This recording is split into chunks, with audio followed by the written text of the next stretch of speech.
Ollie got a call, but honestly, he was expecting it because he could see to downtown, and there was a giant robot bouncing around, wrecking buildings.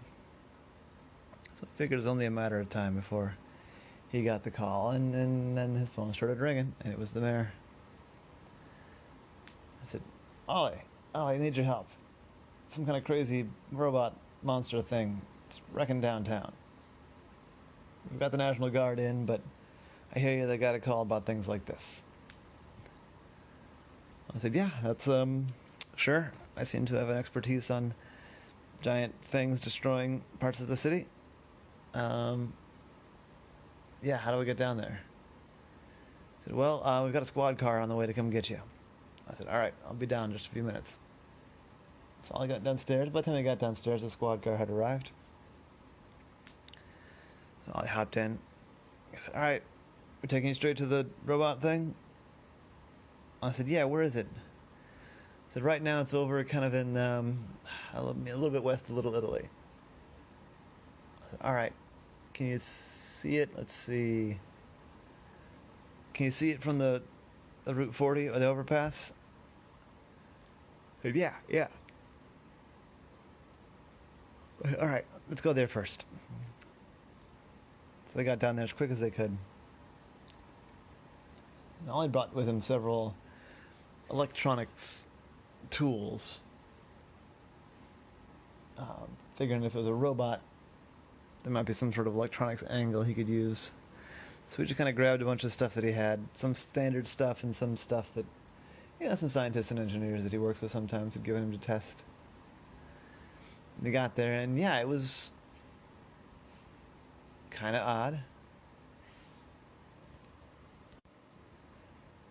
It was a robot. It had kind of had the proportions of a kid, like a big head, kind of short legs, short arms. It was jumping around. It was, if anything, playing, except that as it played, it was wrecking buildings. It had already wrecked a couple of buildings right around it. But every time it would jump or kick or spin around, it would fling more debris into neighboring buildings. Ollie and the officers that had come to pick him up just watched this thing for a few minutes, just trying to take it in. It's moving around so randomly. I don't know how I can approach it safely. And one of the officers said, "Well, there's the copter. We could land the police chopper here on the highway, and you could go up and get a closer look. You still have to watch out for the jumping, but probably can get you closer, safer than we can here in the car." I said, "Yeah, that'd be great. Can you radio that in?" So they did. A couple minutes later, the police helicopter landed there on the highway, and Ollie hopped in. If you can take me a little bit closer, I'm gonna try and get a look. See if I recognize anything about the design. So they flew in, and they had to be a little bit careful because the robot was jumping sometimes, kind of flailing its arms around. It definitely didn't seem malicious. It wasn't like trying to wreck buildings. It wasn't like trying to step on people. It didn't actually seem to be aware of its surroundings at all. But it was big, strong, and tough, and bouncing around like that. It was wrecking the neighborhood. It was doing a lot of damage. I should say it was about twice as high as a row house. So it was a big robot for sure.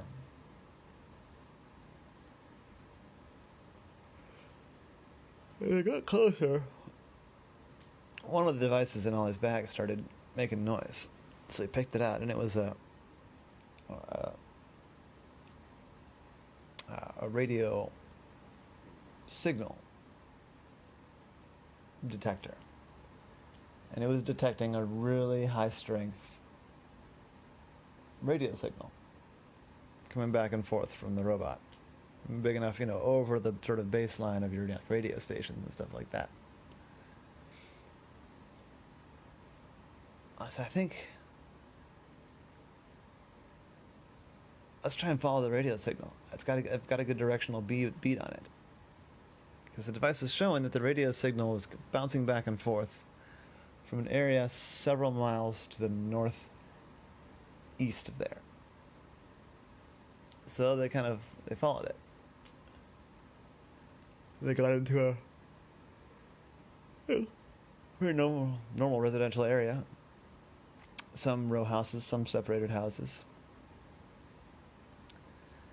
And it was getting hard to keep a beat on the signal from the air. So I said, can you set me down and maybe call a motorcycle cop to come and help me move around quickly? I said, sure thing, Ollie, we can pull down to that intersection there. Just give us a second to clear the traffic. So they dropped Ollie off, and he climbed out with his gear. And he would sort of, turn around to try and get a direction on the radio signal. And he started walking up the street. Within a couple of minutes, a motorcycle cop did arrive. And Ollie hopped on, and they headed that way up the street. And then Ollie said, stop, it's here. And they looked, and there was a house. It was like it was bigger and nicer than most of the other houses around it. Not by a huge amount, but enough that you kind of noticed. And there was a Tesla in the driveway. That was another thing that Ollie noticed. And a bunch of different satellite dishes and things on the house. So I thought, I bet this is it. This has got to be it. I went around, checked out the whole property, and there was a big garage in the back. A big workshop, it looked like, because they had cars that were parked on the driveway. And then there was this garage, and the door was open, and you could see kind of in there. And there were a lot of tools. Like big, heavy-duty tools, too. So I went in front and knocked on the door. And this lady answered. Said, oh, hi, is everything okay? Because she saw the police officer and Ollie. Said, yeah, well, maybe. Ma'am, my name is Ollie the Octopus. I'm a private detective. I'm investigating a disturbance downtown. Said, oh, I don't think I know anything about a disturbance downtown. Said, yeah, I'm wondering about that. And that's when all I noticed. In the living room there was a little boy. And he was dancing and jumping and turning and twisting and playing in much the same way that the robot downtown had been. I said, what are you all up to? She looked back and saw Ollie was looking at her son. She said, we're just playing. I gave him a birthday present. It's his birthday, not today, tomorrow, but we're celebrating today. And unfortunately it didn't work, but he's having fun with it anyway. I said, tell me about the present. He said, well, I'm kind of an engineer, and I build remote systems.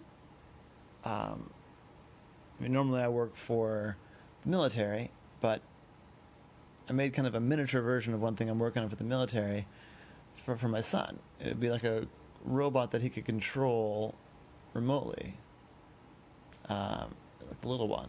And you can see it sitting over there. I can't get it to move. It's turned on, but it's not getting a signal. So I thought it was working. I tested it the other day, but he's having fun. He's just playing with the remote. Oh, I said, tell me about the remote. Oh, it's about the size of a pear, and it kind of straps to his chest. The remote's pretty much standard equipment. It's the robot that's really unusual. I said, can you turn off the remote? I said, sure, hold on a second. She went over and she turned off the remote. Then I asked the police officer to radio to downtown. But before they could even ask, a radio came across the radio saying, okay, the robot stopped. The robot's just standing there still now. What did you guys find something? I said, I think I did. I said, ma'am, you said that you make things for the military. I said, yeah? What things do you make for the military? Oh, I can't tell you that. It's classified. I said, ma'am, how different is the remote for the robot you made for your son versus the remote you make for your military project? He said, oh, well, okay, look, you can't tell anybody. I could get in a lot of trouble, actually. But it's basically the same design of remote. It's just a different frequency. just like changing stations on your radio. She said, oh, maybe do I have the right station? I said, ma'am, I'm pretty sure you don't have the right station. Turn on the news. So she turned on the news, and there were, video of this giant robot. I said, no, you're kidding me. She grabbed the remote, and her son started crying. She said, no, and she ran out to the garage. And she came back with 2 remotes. I said, no, don't tell me, please don't be. And she turned on, there was a second remote that she brought back with her, and she turned that on. And she put it on her son's chest where the other one had been, and her son started playing, and the robot started playing. And the kid thought that was awesome, that this little robot was copying everything it did. She said, I just caused millions of dollars of damage downtown, didn't I? I said, yep. You gave your kid the wrong remote. You gave your kid the remote to the real military destructive robot. It's been dancing and swinging its arms and jumping downtown while he's been jumping up and downtown here. Oh, man. I'm going to be in a lot of trouble for this. And the officer said, yeah, ma'am, I think that you are. I'm going to need to take the remote. She said, no, I'm afraid I can't give you the remote. The remote is military property. I'm going to lose my job over this, but I'd get even worse if I turned over military property to civilian authorities. Yeah, you're going to need to call in the chief of police on this one. I'm going to lose my security clearance. Oh, man, this is terrible. Ollie, thank you for... I'm going to lose my job over this, but thank you for stopping it before I destroyed more stuff. I said, yeah, it's, all in a day's work, I guess. Good luck. She said, thanks. And Ollie and the officer waited there until the military police arrived, people from the base. They were not happy. And they said to Ollie and the police officer, that you all can leave now. We've got the situation under control. So Ollie felt bad just leaving her there, but she'd made a pretty big mistake. She had to face the consequences. And the officer says, well, I think that you've done your work for the day. Should I take you home, or you want to go downtown? I said, I think take me home. I'm not sure there's much I can do to help rebuild a city. And that was Ollie in the case of the bouncing robot.